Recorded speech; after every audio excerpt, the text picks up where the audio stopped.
I raised my nephew as my own son. Now my sister's jealous because they're poor. When my sister Tara showed up at my door 12 years ago with her 3-month-old son and tears streaming down her face, I knew something was terribly wrong. I can't do this, Alex. The baby's father is gone, I lost my job, and they're about to evict me. I just need a few weeks to get back on my feet, she begged. I took in little Ethan without hesitation. I was 28, single, and financially stable with my software engineering career taking off. What was supposed to be temporary turned into months, then years. Tara would visit occasionally, always with excuses about why she couldn't take him back yet. Another eviction, another boyfriend disaster, another job loss. By the time Ethan was 5, he was calling me dad. By 7, I legally adopted him with Tara's blessing. She seemed relieved to sign the papers, promising she'd always be part of his life as cool Aunt Tara, who visited when she could. I gave Ethan everything I could. A stable home, private school education, summer camps, music lessons. I worked hard to ensure he'd never feel abandoned, even as Tara's visits became less frequent. Last month, Ethan turned 12. I threw him a birthday party and invited Tara, who surprisingly showed up with her new husband Dale and their 2-year-old daughter.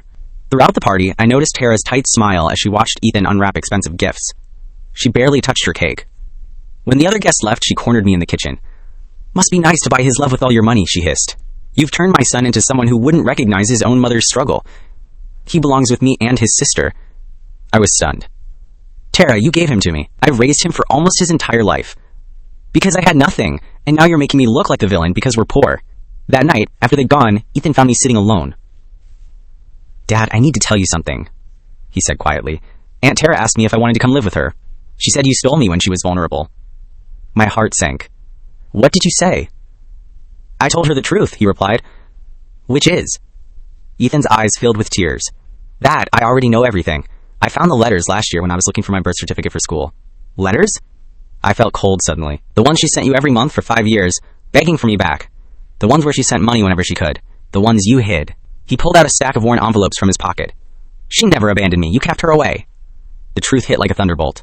12 years ago, when Tara had asked me to watch Ethan, I just lost the love of my life who couldn't have children. In my grief, I saw Ethan as my second chance at a family. I hadn't just raised my nephew as my own son. Cheat him. I had stolen him. Like and subscribe for more. Top comment will be pinned.